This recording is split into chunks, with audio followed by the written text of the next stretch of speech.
What's up, YouTube? Welcome back to the Gold Guy YouTube channel. And welcome back to the TS185 restoration.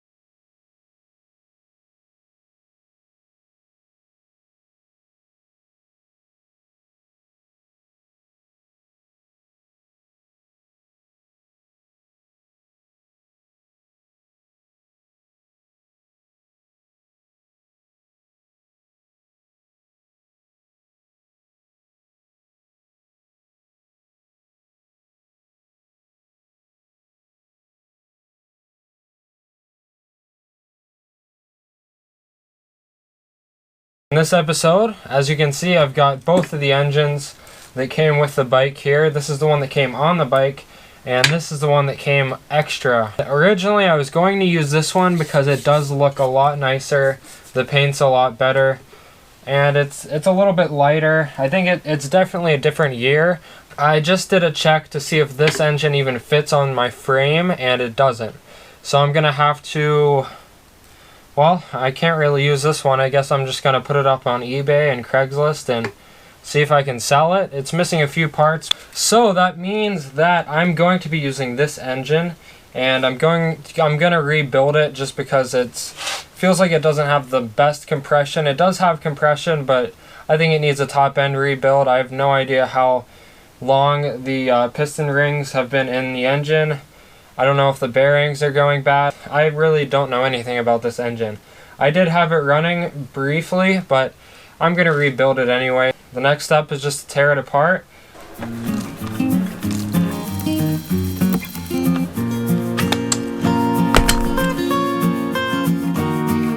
There it is.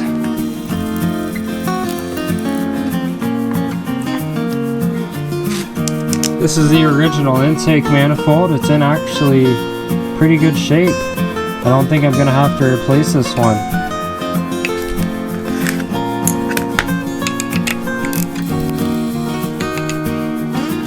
Quite a bit of shaft play there. Alright, now let's pull the head off. Have a look at the piston. Yeah, I'm gonna have to hit these with some PB blaster for sure. It's pulling the stud out before it pulls the nut off.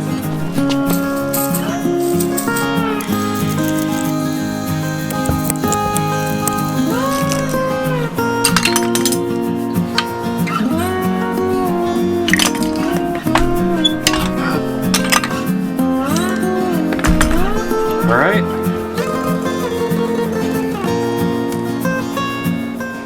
Damn, what a nice simple head. No valves, nothing. Pretty damn carboned up. But for a two-stroke, that is entirely normal. And that's the gasket actually. Looks like it's in good shape. Now let's get the head bolts off. From what I can see, the cylinder looks pretty good. Damn, I just broke that nipple.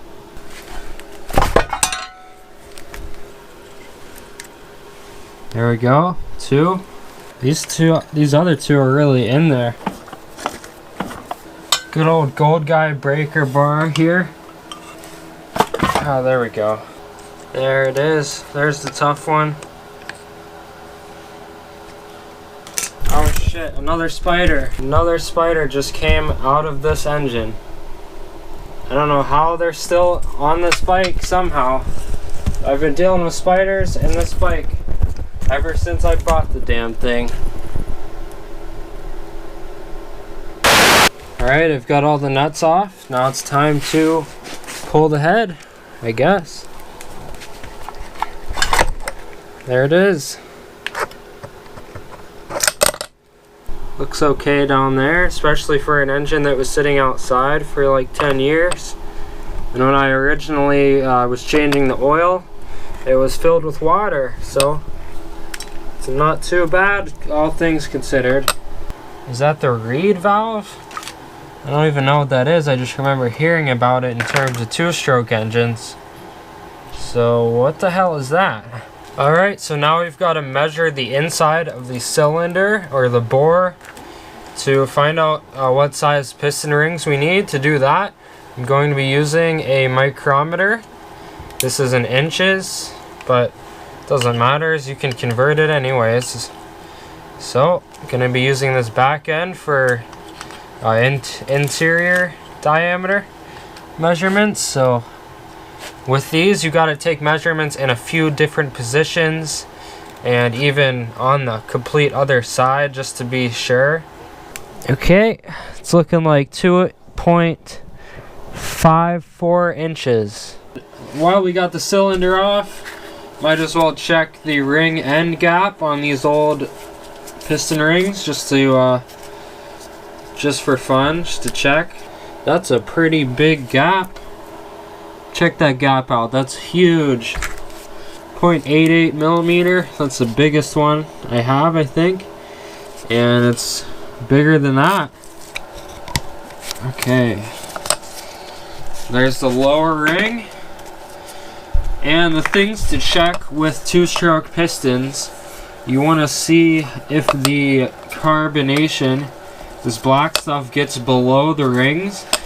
As you can see, there's a little bit of black below the rings here, but it actually doesn't look too bad considering how big that ring end gap was. But these spots here are probably where that gap was, because it doesn't go all the way around the piston. Also, the other thing to check is to see how scratched up the side of the piston is. There are definitely some scratches on this one, but nothing too deep. See some scratches on the front and the back here. So I'm probably just gonna go ahead and get a new piston. Yep, that one's also bigger than 0.88 millimeters.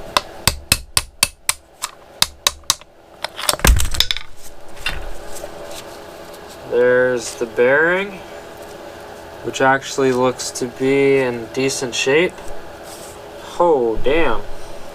Check that out. That's another thing you want to look for with two-stroke pistons. There is quite a bit of burnt oil in the top of the piston. Now I've got to find out what number it says on the top. You probably won't be able to read it, but it says 020 right there. Alright, to show you guys what I'm talking about, I pulled the extra piston from my extra engine up there, which is on eBay. This one is 1.0 oversized, and this is the one that came out of this engine, and it's 0.20. Let's see, this is the 1.0. It does not fit, it's real tight. So I found out that the piston to cylinder wall clearance should be no higher than 0.005 inches. So let's try this measurement again. We should measure it about an inch from the top with the piston on its side. That seems pretty much like it's the clearance. That's the, I mean, 0.005 is the max it can be, and it seems like it could be a little bit higher than that. I think I'm going to have to get a 0.5 over piston, which is this one here. I can only find 0.5. I can't find anything lower than that. Alright, now it's time to pull the clutch cover off of the engine. All these bolts are mismatching, if you can see.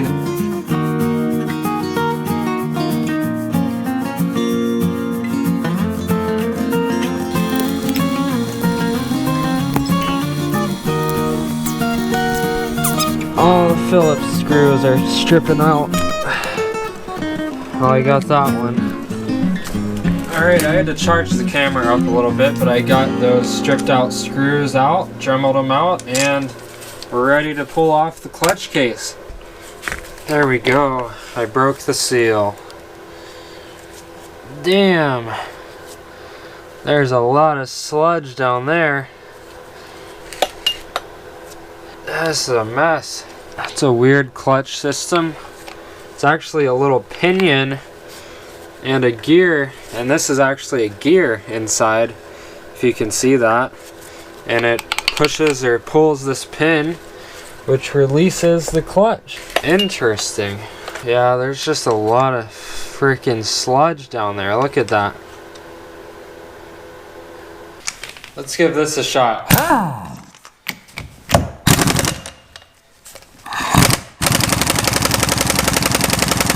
Sorry, camera died, but I finally got the nut off with the air wrench. And now we gotta pull the flywheel off with the handy dandy flywheel puller.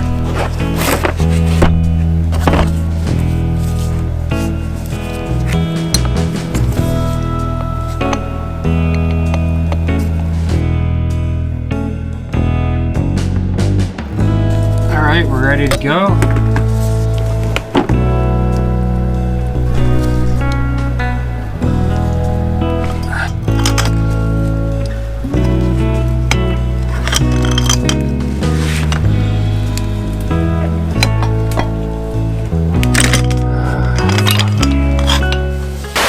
Alright, now let's pull the clutch off. First we gotta pull all these little pins holding the springs up out. And then the inner clutch basket, or the basket will stay, but these inner plates will come out. And then we can pull the basket off, off.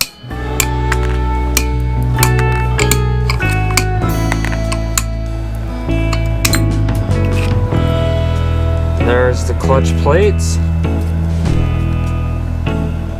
They don't look that bad. This one's broken, but maybe I should order some new clutch plates. And now that annoying pin comes out. That was pretty loose.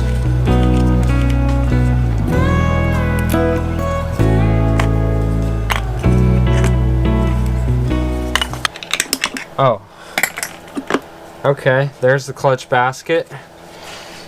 And oh my gosh, there's literally spider webs inside the transmission of the engine.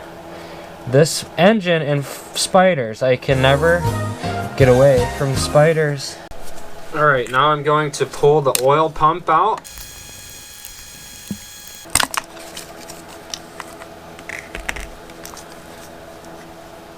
Okay, there's the oil pump. All of these lines are going to need replaced, obviously. Damn, even in '77 they were using plastic parts in engines. I thought that was a new thing. This glove is absolutely shot. I don't even know why I'm still wearing it. Okay, now let's pull off the sprocket. Ever so gently, I'm just gonna squeeze this sprocket.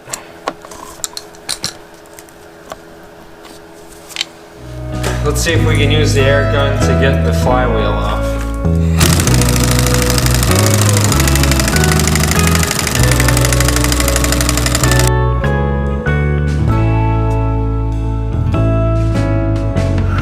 Let's try giving it a little tap with a hammer.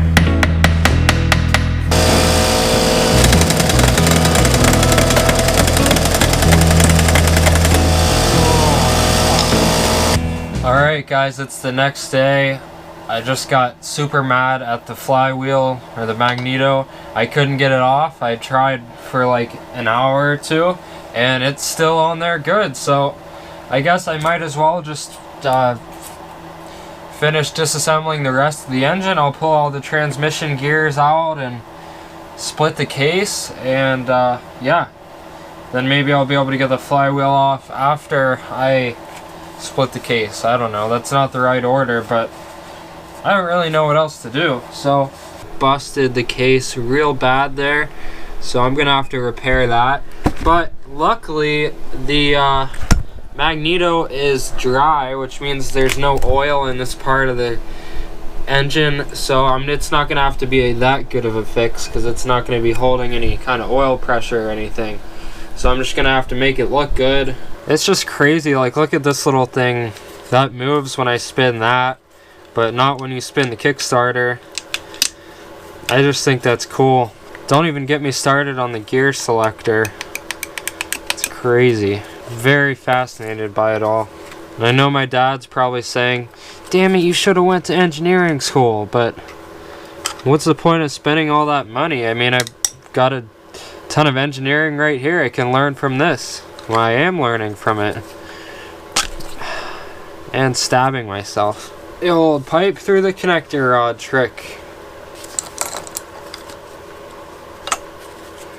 These are tight.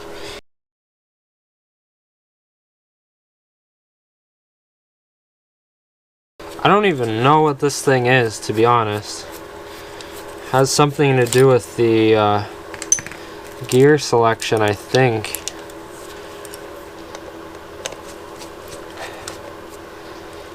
Okay, so that one is just covering up this bearing. This is the main, the right hand crankshaft bearing. It has play, definite play, so it's probably gonna get replaced.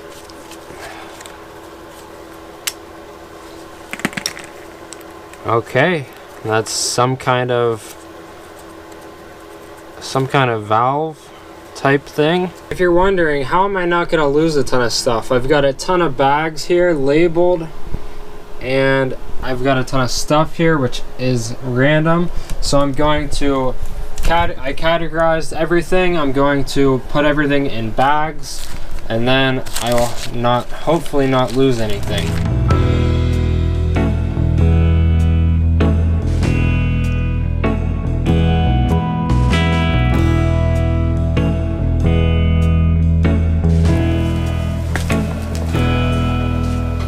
Well guys, I hate leaving things incomplete like this, but I'm just gonna have to end the video here. I'm gonna leave this sit like that. There's a lot of tension on the flywheel puller, and I filled it up with PV Blaster, so I'm just hoping that over time, I'll let it sit a while, and over time maybe it'll just pop off on its own. Because it is pretty corroded and rusted to the shaft. This bike was sitting outside for like 10 years at least. And I guess I might as well go ahead and buy an actual motorcycle engine case splitter. So I'll go ahead and order one of those, and I'll see you guys with the next one. It probably won't be with the engine. Gonna maybe do something a little bit simpler while I'm waiting on all the parts I had to buy for this engine. I bought pretty much everything. Yeah, I mean the engine's pretty much completely disassembled except for splitting the case. I bought a new piston rings, a lot of stuff. Pretty much everything I'm going to need to rebuild this engine, minus a few things on the inside there. I bought a complete seal kit, complete gasket kit. So this is going to be a good, solid rebuild. I'm looking forward to ripping on this thing come springtime. So if you haven't already, please subscribe, comment down below, like the video, check out the Patreon. I updated the hell out of it. So, yeah, I'll see you guys with the next video on the TS185. Thank you for watching. Peace out. Stay tuned.